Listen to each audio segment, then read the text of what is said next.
Did he say how he did it? I'm hoping to God he was lying. Any murder is a horrible tragedy, but to murder your own mother, I think reflects a particularly callous and depraved individual. He took pleasure in seeing pain in other people, even his own mom and his sister. Jesse Winnick's a bad man. He's deeply disturbed. There is nothing that the state of California can do, whether in prison or on the street. His actions have never-endingly affected my life. The parole process, the threat, the fear. I think that Jesse is an evil, evil person. To see my mom lying in a pool of blood in her favorite room in the house, killed by my brother, shook me to my core. I realized he was not my brother, he was a monster.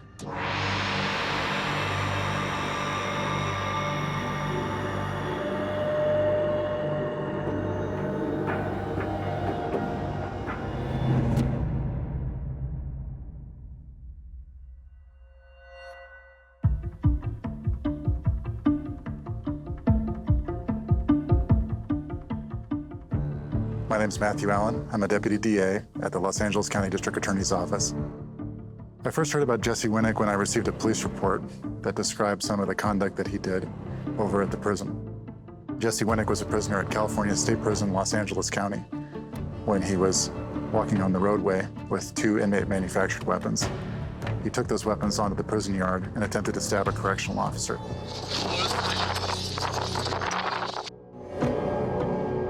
I was a journalist for several years and worked for many newspapers, and I covered crime as one of my beats. With someone as volatile and unpredictable and cold-blooded as he seems to be, I would rather just not have that connection, like with my name or with my face. In 2007, Jesse Winnick was incarcerated for the murder of his mother. It affects me constantly. When I'm on the freeway, driving that path that I did that night, I'm immediately transferred back to where I was when I lost her.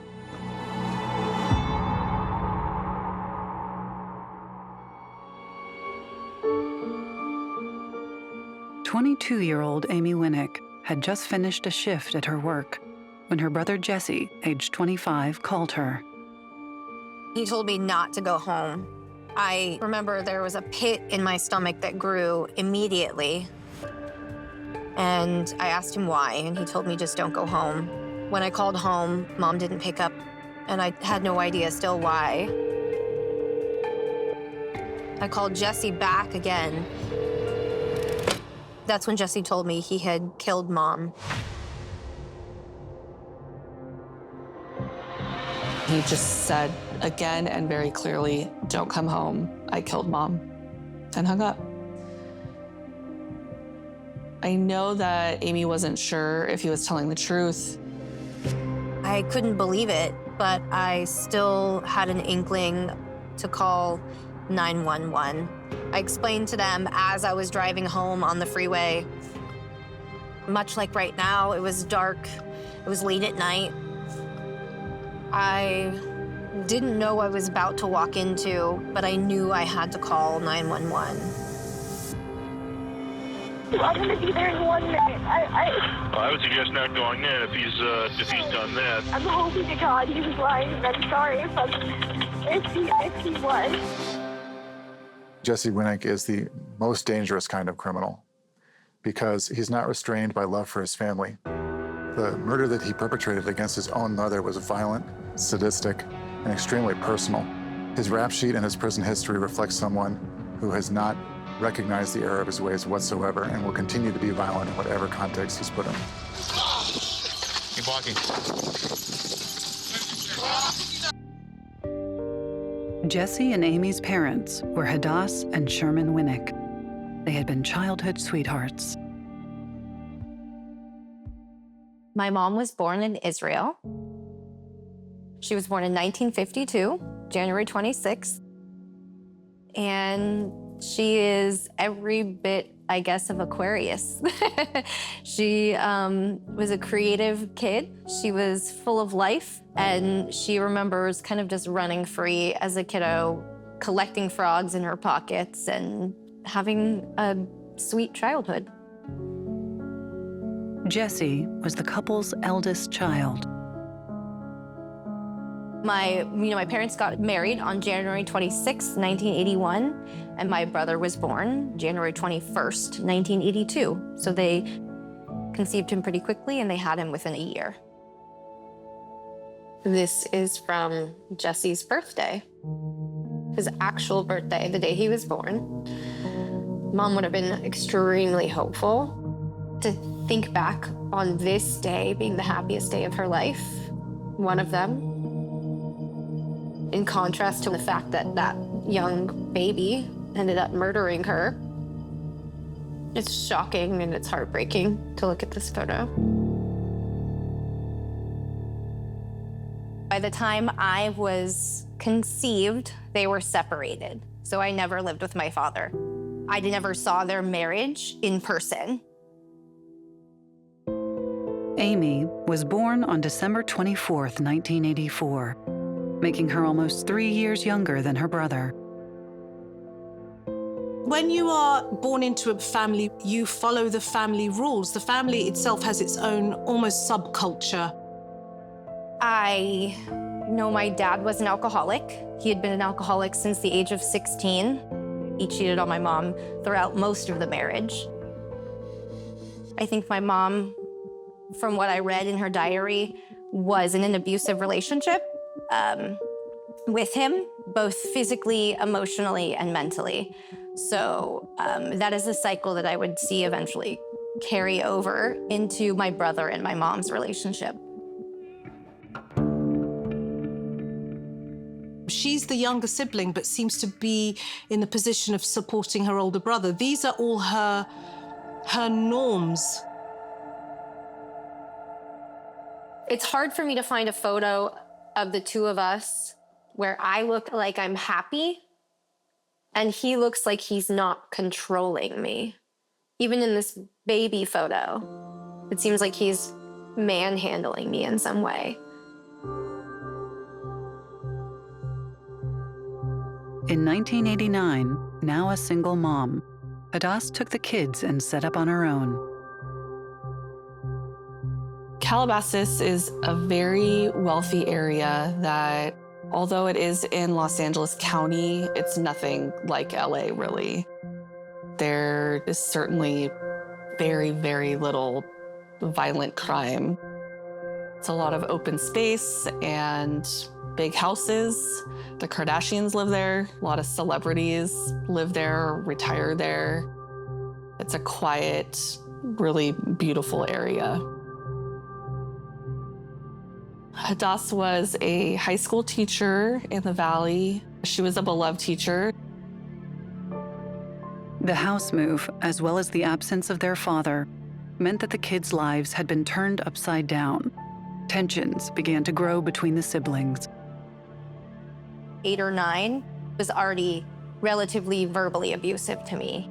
He would call me names. He would make fun of my appearance. He was a bully. What you want as the younger sibling is to feel secure and safe and protected by that older sibling. And that is something that Amy, I think, wanted from her brother, but did not get. The only times I ever can remember my brother being kind or loving or warm or caring were times when he wanted something from me. I don't think he was ever nurturing or protective in nature without there being an ulterior motive. So there's an element of transaction going on there. I'll be nice to you if I can get this from you. And some of this seems to fit with what was also going on at school with his behavior. He was being aggressive and violent with teachers. He would eventually be kicked out of school. Jessie's behavior at home was also out of control. Jesse was maybe around 12 years old when he became really explosively angry and verbally abusive. It began by calling my mom names, stupid. He called me ugly. He called me chubby. He loved to make fun of my looks. This is another really beautiful but ironic photo. You can see me hugging and loving on Mom, and Mom adoring and staring at Jesse, and Jesse having the smuggest look on his face ever, with no regard for anybody else in the photo. And I just think it completely captures what it was like to be in our family, or what our relationships were like. It's very hard to really think that your son is bad, that your son can't be helped, that your son would ever really do something terrible to yourself or to his sister. And I think that even though she saw these issues develop and get worse, that I don't think she ever really truly believed. He became very abusive towards the walls. That's how it began. He was also destructive to our environment in the sense that I can clearly remember him lighting a fire in the bathtub of our home, trying to see if the fire alarm would go off. And once it did, and the firemen showed up, my mom wasn't home, he would then coerce me into lying and saying that I lit a fire that accidentally set off the alarm. When Jessie was 12, Hadas had an accident at school where she fell on a step, injuring her ankle. Following a string of unsuccessful operations, she used a wheelchair for several years. The abuse at Jesse's hands did not lessen. In fact, it worsened. Jesse sensed a weakness, and that is when he became physically abusive to my mom. He would have no job and no license, and he was stuck at home with her during that time. And I was in school for many of those days. I can remember her standing up out of her wheelchair, and he pushed her down. Amy was almost the other surrogate parent. Psychologically, this is not a good place for a child to find themselves in, where they, as a kid, are supporting an adult to look after the other sibling. What it does is rob her of her own childhood.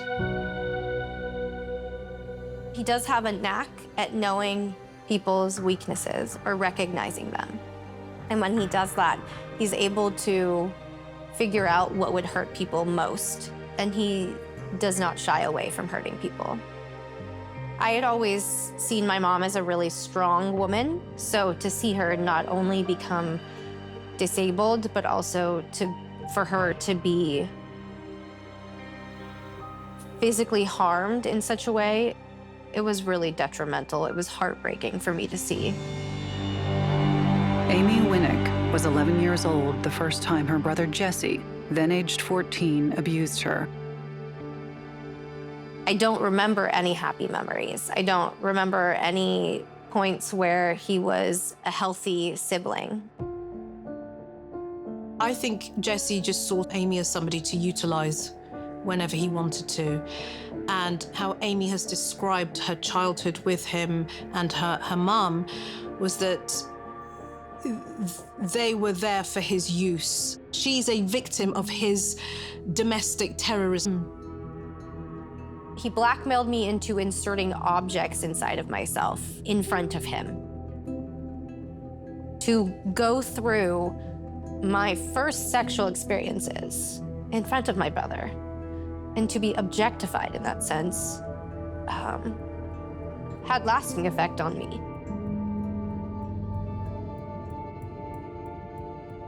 There's a great deal of coercion of your younger sibling to get them to behave that way. She was effectively at his mercy. That's my older brother. I'm going to do as I'm told. And there's an element of, I think, almost survival instinct. This photo must have been around when Jesse was, I want to say, in 10th grade. This would also be around the time, right after the sexual abuse at his hands happened. I can see in his face, he is extremely troubled. I know he was really angry. This was one of the worst times with him. As Jesse Winnick became more and more violent to his family, it became clear to those around him that he had problems of his own. When he was 15, I think, around that age, he experienced his first physical mental health crisis in the sense that he attempted suicide. We went to dinner. When we came back, he was in his bed and he was hallucinating. He was sweating and crying and yelling, and I believe she found an empty bottle, very large size bottle of Tylenol he had taken. He was taken to the hospital immediately. They pumped his stomach, and he would, right after, begin his very first mental health stay at an institution. He was diagnosed very young with bipolar disorder, OCD, Tourette syndrome, and most recently, he was given a diagnosis of ADHD. He would often manipulate doctors or therapists, or just be absolutely unmanageable, refuse to cooperate. My mom tried to obtain therapist help, and he would verbally abuse those therapists, and they stopped seeing him. It was kind of a dead end for her there. He didn't go to college. He didn't get a job. He remained in the home up until the crime, basically just terrorizing his mother and sister. When I was about 16, 17 years old, I was standing in the kitchen making myself a meal, and from behind me, I felt a very swift kick in between my legs, which caused me an immense amount of pain and made me double over. I asked him why he did it, and he said he just wanted to see if it hurt a woman to be kicked there. It was the most pain I had ever felt in my entire life. I remember feeling like I was just assaulted, and I didn't have those words to describe that. As Amy grew up, Jesse's abuse of his family continued to escalate, with his main focus becoming their mother, Hadas. One time at dinner, we were sitting there talking about something, and she said something that angered him. He turned towards her and had a fork in his hand, and he poked her skin while she was talking. It was just incessant terror that he tried to execute on us, but it was also inconsistent in the sense that we never knew when it would happen. He wasn't able to restrain himself from lashing out physically. Outbursts were really common, and it seemed like Hadas and Amy were kind of walking on eggshells all the time. Before one of the last attacks that Jesse executed against Mom, he turned to me and said, "Let me just kill her.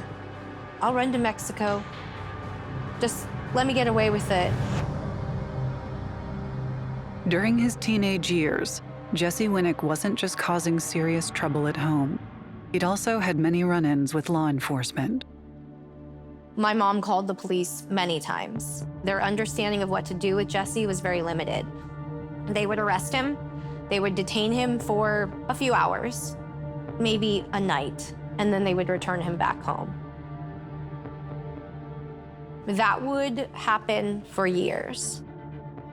Unable to follow rules, Jesse struggled to hold down a job. So when he turned 20, he joined the Army. When he got into the military, Mom and I had a bit of a reprieve from the abuse.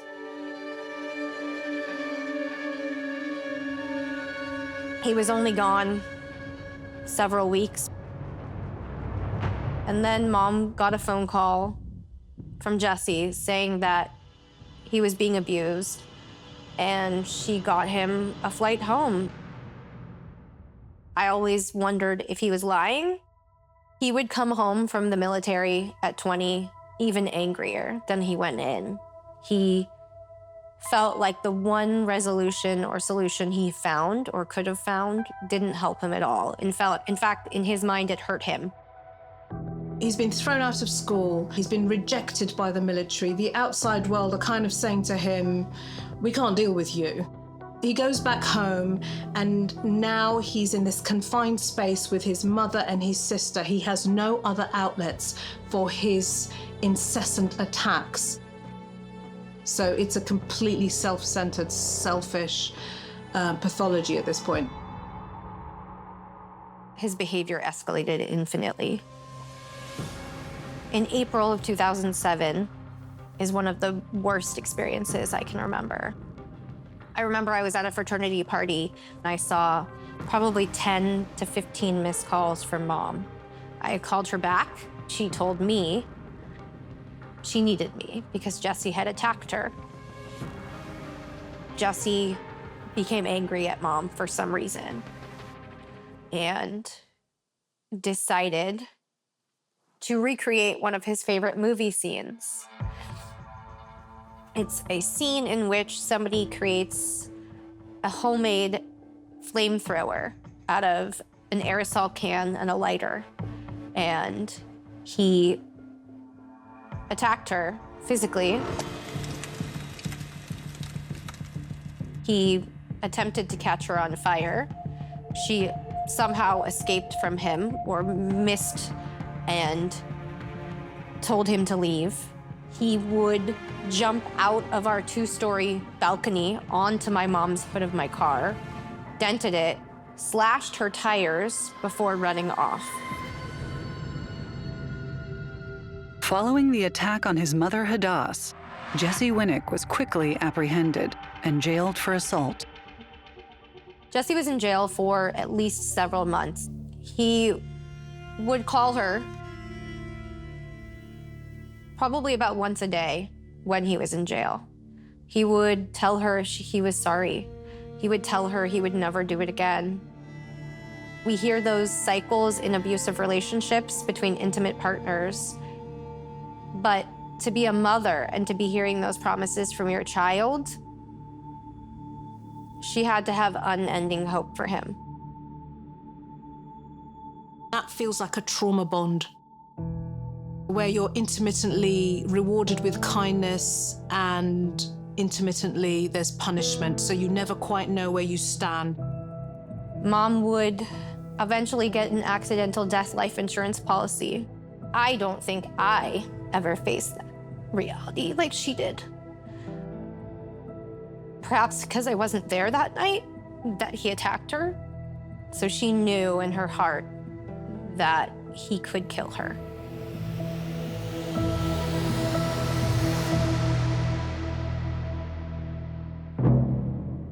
September 25th, 2007 will forever be etched in my brain as one of the worst days ever in my life. I was at work. I got back-to-back phone calls from Jesse and Mom, and I could tell that there was tension building, but neither of them really said it outrightly. I got another phone call from my mom. She was saying, "What time are you gonna be home?" I said, "I already told you, probably around 10. Why, what's up?" And that was that. She said, "Okay, fine, bye," again. And that was the last time I talked to her.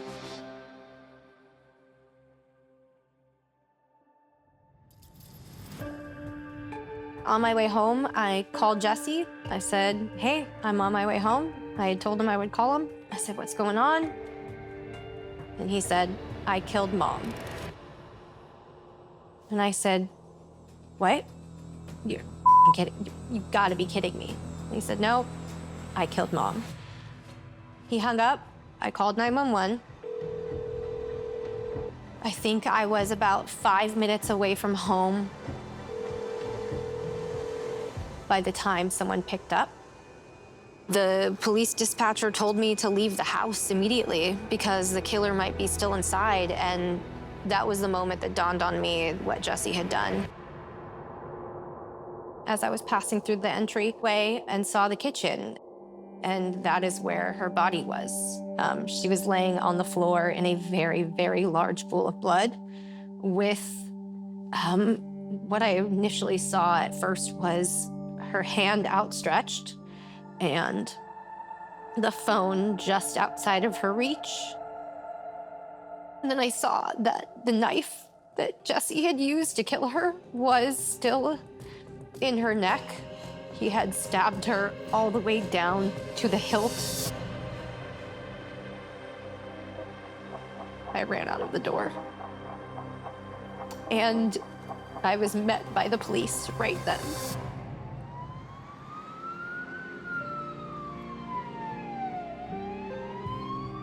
I can't describe the emotions I felt finding her. I don't even think I can describe the emotions surrounding that night. It was just, my brain was on fire. Out of nowhere, I was left with no family.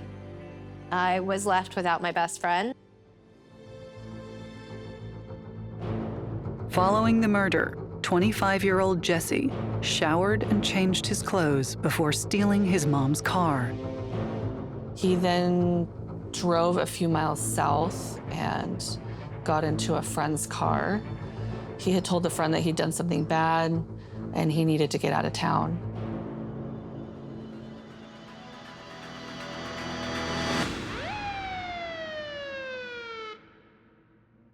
It would be, I would say, probably 3 or 4 hours before they caught him. I think he was caught about 2 or 3 miles from our home. And those were the longest few hours of my life. He had a shower, he got changed, he left the house, he jumped into a car and fled the scene. Step by step by step. Not, he did this and he fled the house in a state of panic. I'm struggling to find the panic in his behavior.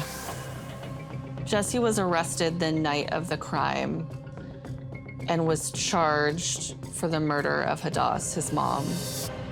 With Jesse under arrest, police started to piece together what had happened between him and his mother. One thing I've learned as a prosecutor is that it's actually very difficult to murder someone with a knife. It's very personal, you have to get very close, and it's extremely bloody and gory. And to imagine that Jesse Winnick would do that to his own mother was really shocking. He had been making a sandwich with the knife that he had killed my mom with.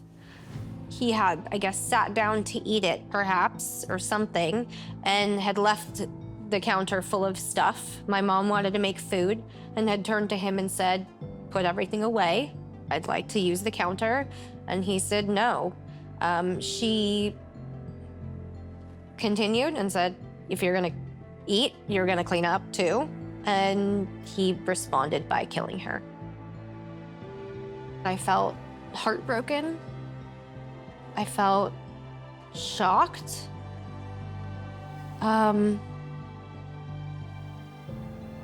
I felt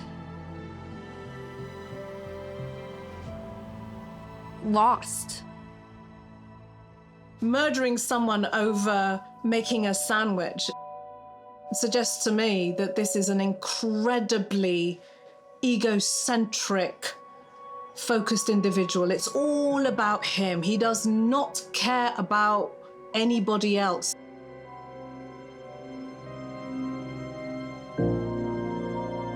After Mom's murder, my whole life flipped upside down. I couldn't be alone. I didn't stay at home alone. I couldn't sleep at night.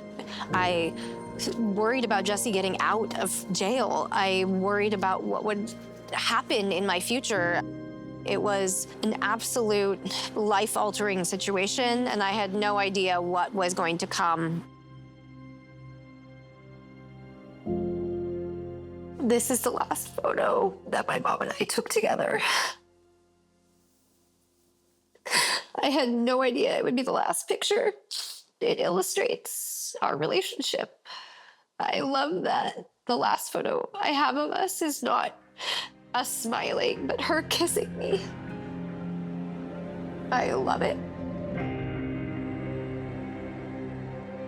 Despite the overwhelming evidence that Jesse Winnick was guilty of the murder of his mother, Hadas, it would take over 4 years until Jesse was sentenced. There were a lot of things he attempted to do in order to stall. I believe what he was doing was he was trying to exhaust me. In his mind, I was what stood between him and a lesser sentence. He would start taking medication for one of his mental illnesses and then abruptly go off the medication right before the trial was supposed to start. Then he could be deemed mentally unfit to stand trial, and the whole thing would be delayed again. He would fire his lawyers abruptly so that a new team had to start from square one. It was incredibly frustrating, and it lasted for years. I don't think I felt like I was living at that time. It felt like I was on pause, as in I couldn't plan, I couldn't grieve, sometimes I couldn't even breathe. I can only imagine how frustrating it was for Amy and the family, that seeming like it would be pretty straightforward, there were just constant delays. I went to jail to visit him and to ask him if he would please plead guilty. He was attempting to coerce me into forgiving him, into dropping the charges. He told me that Mom visits him in his dreams and that she forgives him. I think I said something like, okay, but I don't, because I didn't forgive him.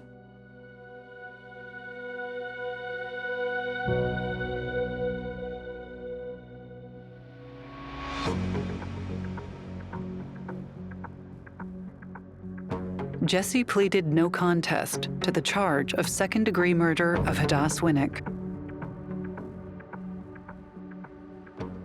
I was sitting in the gallery, and I remember him looking back at me and nodding gravely, and then looking back and then saying, yes, I plead guilty, I accept the sentence, as if he was doing that for me symbolically. He was escorted out of the room and he began his sentence. Jesse was sentenced to 15 years to life, but Amy's nightmare was far from over. Instead of engaging in rehabilitative programming and bettering himself, he continued his rampage of violence by assaulting officers, threatening staff, fighting other inmates, and generally continuing a life of crime. Jesse Winnick was assigned to Facility C at California State Prison, Los Angeles County. That's the yard that we use for people that have severe mental health problems. He walked out onto the yard with 2 inmate-manufactured weapons, which we sometimes call shanks. They were hidden on his body, and he approached a correctional officer named Camacho. This body camera footage is going to show us, from Officer Camacho's perspective, just how it went down. You can watch carefully. He's got something in his hand. Looks like a piece of string from the handle of the weapon. Oh, here we go. Here comes the pepper spray. There's the knife. Down goes the body camera. What we're seeing here is the body camera for the first officer to respond to the scene. There's Winnick. There's Camacho. The pepper spray just happened. Here comes the attack. Bam. Hits Winnick right off of Camacho. That's excellent police work. It's safe to assume that he would have done to Officer Camacho the same thing that he did to his own mother, which is kill him with a knife. Keep walking. Walk. Even locked up, Jesse Winnick still posed a threat to his sister Amy. I received a letter in the mail saying that my brother was scheduled for his first parole hearing. That was only 9.5 years after his sentencing. The rug was just pulled right out from under me. I started mentally preparing. I was shocked. Amy attended an online call where she would face her brother and the parole board. He said, I entered prison as a bad man, and I've only gotten worse. I've stabbed over 90 people since getting here. I said, you have already done the worst thing possible. You've killed our mom. At which point he then recited a recent address of mine and said he could have friends visit me and take care of me and my children. Obviously, the parole board is thrown for a loop and asks me to mute myself and turn off my camera, and I do. He remains on the camera. The whole time he is slicing his thumb across his throat at me to simulate what he did to my mother. He was keeping track of me, and I think all of my biggest fears just kind of collapsed on me in that moment.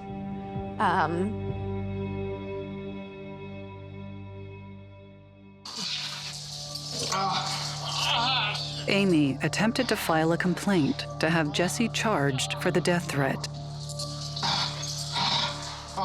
The prison wrote a letter that angered me to no end. It said, this threat was not a big enough threat, sorry, in essence. And I was shocked, and I was left wondering what I could do in the next 2 years to make sure that he did not get out. It soon transpired, though, that Jesse's threats were very real. I received a phone call from the detective saying, we need to come over and talk to you. And the detective knocks on the door, he sits down and he says, did you have anything to do with your mom's murder? I was confused, and I said, absolutely not. My mom was my best friend. I would never have harmed her, ever.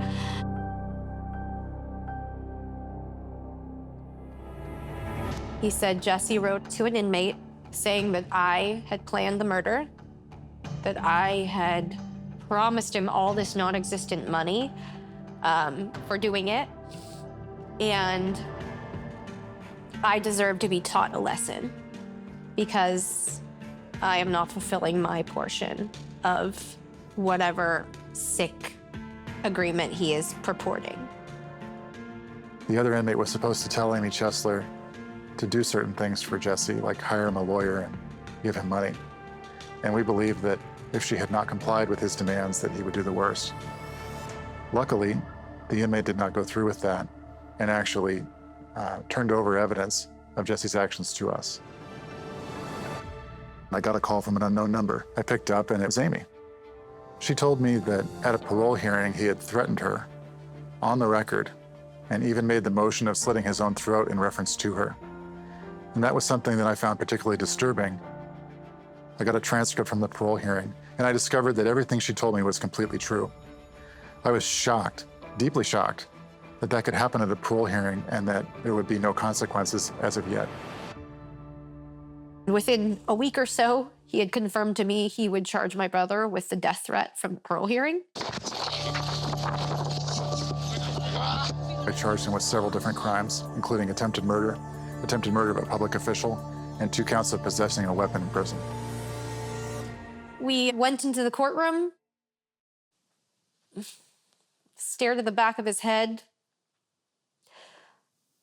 I listened to him make some sort of a statement to a certain degree, and then it was my turn to talk. I listened to Amy's statement, which was very moving, as she recounted what it was like to live with someone like Jesse, year after year, day after day. All the horrible things that he did that did not result in criminal charges. I was laying out a lot of the abuse that we faced, and while I did that, he basically just called me a dumb. Yeah, that's, he just attempted to talk virtually over my entire statement. It just seems like he doesn't have like a conscience at all. I think that's the scariest thing about it. Like, there doesn't seem to be any registering of like what he did. At the end of the hearing, Jesse was sentenced to an additional 36 years for attempting to kill Officer Camacho and for threatening Amy. That sentence will start him all the way back over again, as if he had just walked back in through the prison gates. At that time, it's likely that he will be either extremely old or dead. In addition to the sentencing, Amy was offered the option of placing a restraining order on Jessie. And I said to them, what does a restraining order do? I mean, if he wants to kill me, he's gonna hire a hitman and have me killed anyway. And they said, no, it immediately criminalizes anytime he reaches out to you. It immediately criminalizes anytime someone else reaches out to you from him. And so I said, oh, absolutely, give it to me. Jesse Winnick is the worst of the worst, and I can't imagine him ever changing.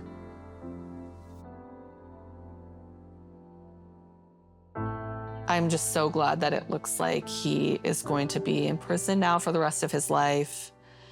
I hope that Amy and her family can get some peace now. Despite being locked away for the rest of his life, Jesse Winnick still brings terror to those whose lives he affected. Until he's paroled for my mom's murder, I still have to see him every 2 years. I now know I am the target of that hatred that he had for Mom at one point. So my sense of danger is much greater right now, 17 years later, than it was 4 years in. Amy now has 2 children of her own and has tried her best to move on with her life. I never will forgive him for what he's done. I also don't harbor hatred towards him. I'm just angry. I'm disappointed. And I want to change the way systems receive victims. She has flourished into a really amazing person. She's dedicated her life to educating people, talking to people about their trauma. I don't ever want my children to be victimized. I want to protect them. I see 2 very independent, strong children developing from that, and I love it. They're like the best humans ever, and my mom would just devour them with love. I love my mother. I loved getting to know her, and I almost miss the things I didn't have. That I miss seeing Mom as a grandma. I miss hearing her voice. I haven't heard it for 17 years. What a joyous person she was. I miss my mom so much, but I especially miss this smile, like you can see in this picture. In this picture, I can almost hear her. I can almost hear her happiness.